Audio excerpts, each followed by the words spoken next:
اور معاملات جو ہیں درست سمت میں بڑھ رہے ہیں۔ اسی طرح سے عباس راکچی صاحب جو ہیں ان کا سٹیٹمنٹ آیا کہ اسلام آباد مفاہمتی یادداشت کے تحت ٹرمپ اسرائیل کی کارروائیاں رکوانے کا پابند ہے اور ورنہ ایران اسرائیل کو سبق سکھائے گا۔ یہ انہوں نے اسرائیلی وزیر دفاع کے سٹیٹمنٹ کے جواب میں یہ بیان دیا ہے، اور یہ بھی انہوں نے کہا ہے ایران نے واضح طور پر کہ میزائل اور ڈرون پروگرام پر کوئی مذاکرات جو ہے وہ نہیں ہوں گے۔ بمباری سے جو متاثرہ جوہری تنصیبات ہیں اس کے معائنے کی اجازت نہیں دی جائے گی۔ البتہ باقر کالیباف صاحب نے جو ہے وہ سٹیٹمنٹ دیا، انہوں نے یہ کہا ہے کہ بین الاقوامی جو توانائی ایجنسی ہے IAEA اس کو ایران میں صرف 2 مقامات تک رسائی دی گئی ہے جن میں بو شہر کا جوہری بجلی گھر بھی شامل ہے۔ انہوں نے کہا کہ رسائی صرف اسی حد تک ہے اور ہم اسی کے پابند رہیں گے، یعنی جو IAEA کے پابندیاں ایران کے اوپر پہلے سے موجود ہیں اسی کو جو ہے وہ فالو کیا جائے گا اور اس کے اوپر پابندی کی جائے گی۔ قطری حکام نے واضح کیا ہے $3 ارب کے حوالے سے $6 ارب کی تو تردید کی ہے قطر نے۔ البتہ انہوں نے یہ کہا ہے کہ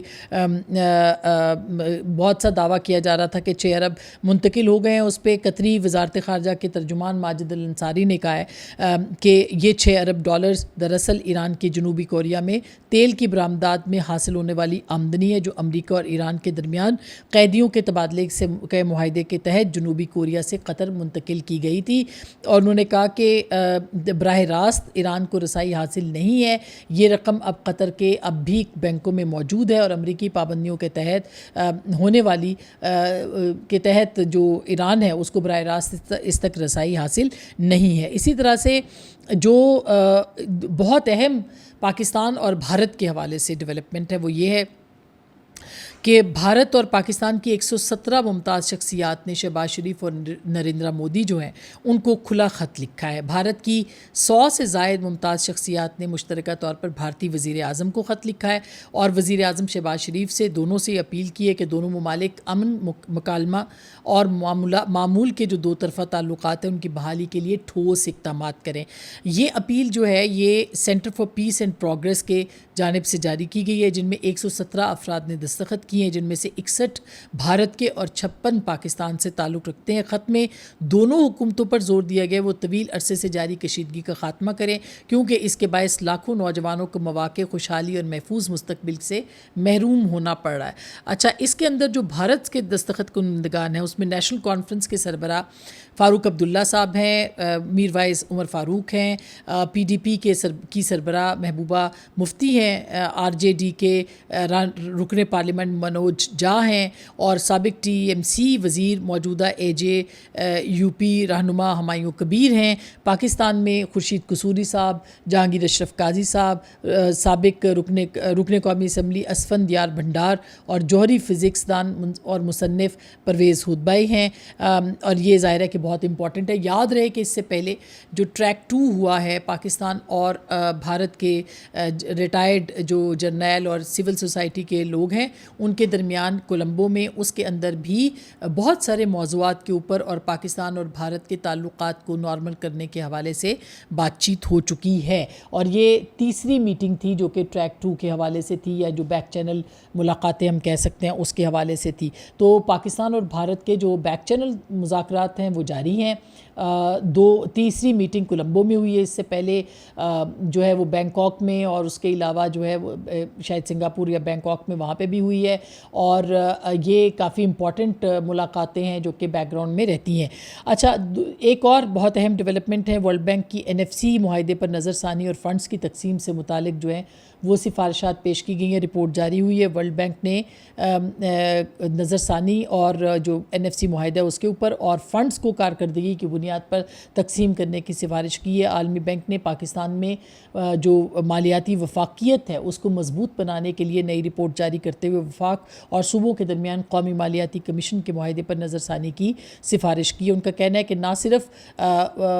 صوبوں اور وفاق کے درمیان NFC معاہدے کو از سر نو دیکھنے کی ضرورت ہے بلکہ صوبوں کے درمیان وسائل کی تقسیم کے موجودہ طریقہ کار پر بھی نظر ثانی کی جائے۔ یہ یاد رہے کہ اس کے علاوہ یہ میں آپ کو بتا دوں کہ یہ کافی اہم ڈیولپمنٹ اس لیے بھی سمجھی جا رہی ہے کیونکہ پاکستان کے اندر ایک نئی ترمیم کا چرچا آج کل بہت زیادہ، ایک مرتبہ پھر 28ویں ترمیم کے حوالے سے بات ہو رہی ہے اور کہا جا رہا ہے کہ پاکستان پیپلز پارٹی کو اس کے اوپر اعتراضات موجود ہیں۔ یہ یاد رکھیں کہ اسی معاملے کے اوپر آنے والی جو پاکستان کی سیاسی صف بندی ہے وہ ہوگی۔ حال ہی میں مولانا فضل الرحمان صاحب کی اور بلاول بھٹو کی بھی ملاقات ہوئی ہے اور دونوں کافی معاملات کے اوپر ان کے جو مشترکات ہیں اس پہ بات ہوئی ہے۔ ان کی ایک انتخابی جو ایک ان کا جو اتحاد ہے وہ کشمیر میں بھی سامنے دیکھنے کو مل رہا ہے، اور اس کے علاوہ بلوچستان کے اندر حکومت سازی کی پیشکش بھی جو JUIF ہے اس کو حکومت میں شامل ہونے کی وہ پاکستان پیپلز پارٹی نے کر دی ہے۔ اور اگر اس طرح کی کوئی ترمیم آتی ہے تو مولانا فضل الرحمان صاحب اور پیپلز پارٹی دونوں ایک صفحے پہ ہوں گے۔ پاکستان تحریک انصاف بھی آ سکتی ہے اس معاملے کے اوپر ان کے ساتھ، لیکن تاحال پاکستان تحریک انصاف جو ہے اس کے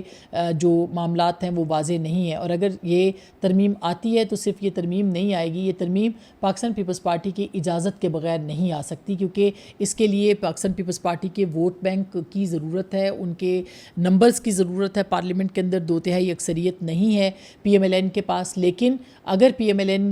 PTI کے ساتھ بات کرتی ہے تو پھر وہ لا سکتی ہے، اور PTI کیا ان کے ساتھ بات کر کے کوئی بارگین کرے گی؟ تو کافی اہم جو صف بندی ہے وہ ہمیں نظر آ رہی ہے آئندہ کچھ دنوں کے اندر۔ دوسری جانب حکومت نے جو ہے وہ پیٹرولیم لیوی جو ہے اس کے اوپر بھی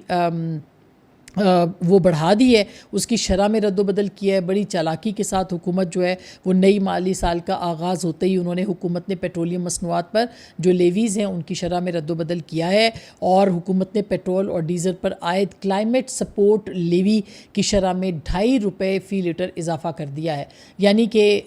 وہ پیٹرول کو صاف کرنا ہے کہ نہیں کرنا، کلائمیٹ کے لیے کوئی کنسرن ہے کہ نہیں ہے، لیوی کا ایک بڑھا کے اس کے اندر وہ اضافہ کر دیا گیا ہے، اور اسے ₹2.5 سے بڑھا کر ₹5 فی لیٹر کر دیا گیا ہے۔ علاوہ ازیں حکومت نے اسی کے ساتھ جو پیٹرول اور ڈیزل پر عائد پیٹرولیم لیوی ہے اس میں بھی ₹2.5 فی لیٹر کی کمی کر دی ہے۔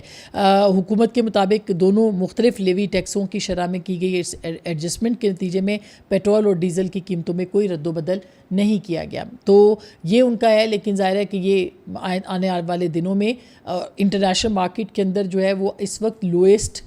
اس کے اوپر ہے تیل کی قیمتیں، یعنی بہت کم ہو گئی ہیں۔ اس کا فائدہ پاکستان کے عوام کو ملنا چاہیے، اور بجائے یہ کہ لیوی شیوی کے اوپر بات کنسرن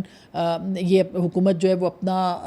وہ کرے، فوکس کرے، ان کو پیٹرولیم پرائسز میں کی قیمتوں میں کمی کرنی چاہیے تاکہ عوام کو بھی کچھ ثمرات جو ہیں وہ اس کے مل سکیں۔ جو مہاجرین کی نشستیں ہیں آزاد کشمیر کی، جس کے اوپر بہت تنازع ہے، وہ بھی وزیر اعظم آزاد کشمیر جو ہیں انہوں نے کہا ہے کہ مہاجرین کی نشستوں کا خاتمہ کوئی شکوہ یا گلہ نہیں، ایک جائز مطالبہ ہے۔ یعنی انہوں نے بھی فیور کر دی ہے آزاد کشمیر میں۔ یاد رہے کہ جولائی میں آزاد کشمیر میں الیکشنز ہیں، اور اس سے پہلے یہ جو جائز نشستوں کا یعنی جو مطالبہ ہے ختم کرنے کا مہاجرین کی نشستیں، اس پہ بھی پاکستان پیپلز پارٹی اور پاکستان مسلم لیگ نون میں تقسیم ہے۔ مہاجرین کی نشستوں کا معاملہ ایک بامعنی بحث کا متقاضی ہے، یہ انہوں نے کہا۔ مہاجرین کی نشستوں کے خاتمے پر بحث کے لیے موزوں ترین جگہ قانون ساز اسمبلی ہے، جو کہ اس میں کوئی شک نہیں ہے۔ حقوق حاصل کرنے کا بہترین طریقہ جو ہے وہ مطلب یہی ہے کہ احتجاج ہنگامہ آرائی نہ کی جائے۔ انہوں نے کہا کہ اس کے لیے آزاد کشمیر کی جو قانون ساز اسمبلی ہے اس کے اندر بات کی جائے۔ مہاجرین کی نشستوں کا خاتمہ کوئی شکوہ یا گلہ نہیں، ایک جائز مطالبہ ہے۔ تو پاکستان پیپلز پارٹی یہ چاہتی ہے کہ اس کو معاملے کو پولیٹیکلی حل کرے، اور اس کا ظاہر الیکشن سے پہلے وہ اس معاملے کے اوپر بات نہیں کرنا چاہتے، لیکن مہاجرین کی نشستیں جو 12 ہیں ان کے اوپر پاکستان پیپلز پارٹی اسی موقف پہ ہے جس موقف پر ایکشن کمیٹی ہے۔ اور یہ بھی یاد رہے کہ مولانا فضل الرحمان صاحب نے ثالثی کی پیشکش کی ہے، پاکستان پیپلز پارٹی نے اس کو بھی سراہا تھا، اور ہو سکتا ہے کہ کشمیر کے الیکشن میں پاکستان پیپلز پارٹی اور ان کا جو انتخابی اتحاد ہوا ہے اس میں پاکستان پیپلز پارٹی مل کے مولانا فضل الرحمان صاحب کے ساتھ اس مسئلے کے اوپر جو ہے وہ ایکشن کمیٹی سے بات کرے، اور یہی ایک اہم سلیوشن بھی نظر آتا ہے سر دست کہ سیاسی جماعتیں سیاسی طریقے سے جو ہے اس معاملے کو حل کریں۔ یہ اب تک کی اطلاعات تھیں جو ہم نے آپ تک پہنچائی۔ اپنا بہت خیال رکھیے گا۔ اللہ نے کے بعد۔